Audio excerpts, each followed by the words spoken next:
We closed our first client for our social media marketing agency a little bit over 2 weeks after first forming our LLC. 14 days into business, we had cut our first check for almost $3,000 per month for our first paying social media marketing agency client. The biggest challenge that came our way early on was literally waiting for our articles of incorporation to come our way so we could get our employer identification number, open a business bank account, and be able to accept payment for that check so we could start delivering services. I don't say this to brag, but I see a lot of new agency owners really overcomplicating this process of getting their first client, so I figured I'd tell you the story of how we got our first client. Starting a business is hard, and I really believe that maybe if we hadn't closed that first client so early, we might still be working 9-to-5 jobs, wondering what could have been. The entire point of this YouTube channel is helping you avoid that happening to you, so if you want to avoid a lot of the mistakes that agency owners make early on in their journey, make sure to subscribe to the channel. A lot of people say that getting your first SMMA client is luck, but that's really just not the case at all. We were putting everything that we had into the business and getting it up and off the ground. Even in that 2-week period, we were already incredibly disciplined with our time and making our agency our core focus. Make sure you stick around to the end though, because at the end, I'm going to tell you what I would have done differently if I was starting the business today. So to take a step back, let's look at part 1 here, which is how we actually started our agency. If you've been around the channel for a little bit, you know the story by now, but for those of you that are new, Derek and I started our SMMA back in November of 2016. We were both financially successful in our respective careers, but in the back of both of our minds was a question: do we have what it takes to be entrepreneurs? There's a long story here, but one morning I randomly reached out to Derek to see how he was doing and to mention that I had been kicking around the idea of starting a business. He was thinking the exact same thing, and long story short, we decided to join forces. However, Derek worked at one of the largest agencies in the world at the time. He realized how profitable the services that his agency that he worked at was providing and how low the bar of entry would be to start a business in the industry. We did some more homework, crunched the numbers against each other, looked at a couple of different options for businesses, and we landed on the social media marketing agency model. There were a couple things that made it the most attractive. Number 1 was the cost to get it started. Number 2 is that there really wasn't any experience that you necessarily needed to start an agency. Number 3 is there were no licenses that you needed to get started with an agency either, like if you wanted to start a medical practice or something. And number 4 is that it would be quick to provide results both to ourselves as to our clients so that we could start scaling our agency and making some good money very quickly. SMMA was by far the cheapest option that we looked at, and all in to get our logo, to get our website up and running, to get the domain created, our articles of incorporation, and business actually officially incorporated as an LLC partnership was less than $200 all in to get all of that created. There's just simply no other business out there that you can start for such a small dollar amount. We got all of this set up in one afternoon. We basically locked ourselves in Derek's apartment on a Saturday around 9 a.m. in the morning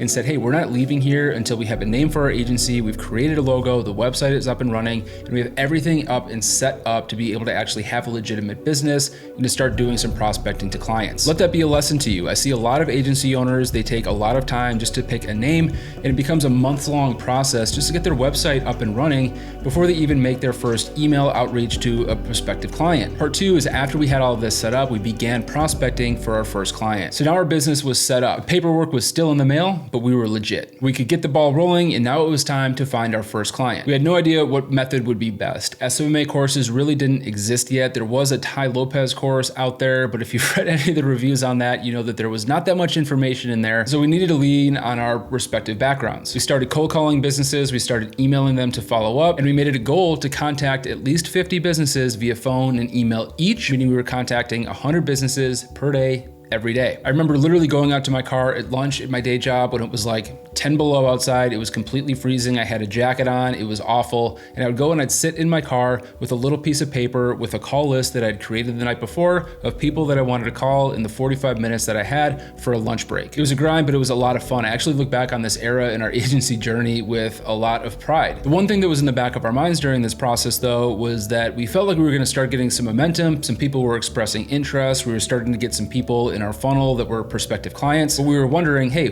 what's going to happen if they ask us if we have any experience? To answer this question, Derek had a great idea, which brings me to the next step. Step 3 is we offered a free trial. To put it simply, we didn't want to get to the point where we were about to close a deal with a client, we had a $3,000 contract or something on the line, and the only thing standing in the way of getting the deal done was them saying, hey, who have you worked with?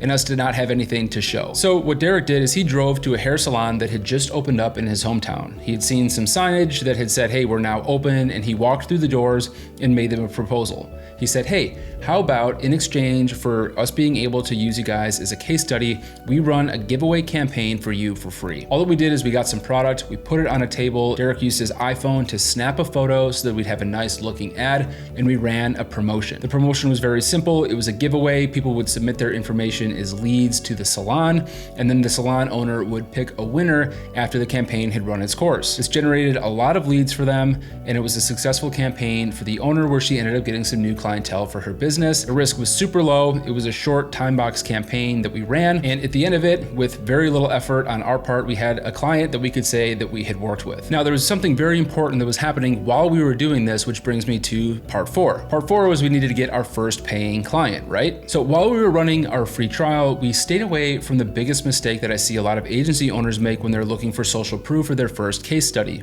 We continued prospecting for paying clients while we were running our free trial. We were contacting 100 people per day. We were starting to get some really fruitful conversations from people, and people were interested in doing business with our agency. Things really changed though when randomly in the comments of an ad, I saw a business owner that said that she would gladly pay somebody $1,000 per month to manage her social media for her or to help consult in that area. I can't remember the exact specifics of the ad, but it was something having to do with social media marketing, and I saw that person's name and I immediately took a screenshot of it and sent it to Derek because I was literally at my day job. Derek went to LinkedIn, found this individual, found that she was with a screen printer out of Detroit, Michigan, and called her directly. In addition to that, he sent an email because gatekeepers at her company screened the call and said, hey, we saw your comment. Sounds like you're looking for somebody to manage your social media. We'd love to have a conversation with you. It wasn't 15 minutes later that Derek received a response saying, hey, I can't believe you got my contact information. I'm really impressed. I'd love to have a conversation with you. Within a couple of hours, Derek was on the phone, literally talking to this person about how we could help them with their social media. Now, all this was happening so fast that we really didn't have ducks in a row in terms of like the exact services that we were going to provide. Now, let this be a lesson to you guys. You don't need to have everything figured out in order to start going and actually having conversations with people and just testing the market and what the market is interested in. These days, there's so many courses like the SMMA Blueprint that can help you refine this and understand what you should be proposing. But the best way for us to figure it out was to actually talk with people. We understood her needs. We understood what she was trying to do with her business. And I'm actually going to throw up on the screen here the literal proposal that we put in front of this business owner. You can see from the slides that we did a needs analysis. We understood the types of people that she was looking to speak with in her business. We understood what she was currently doing from a social media marketing perspective.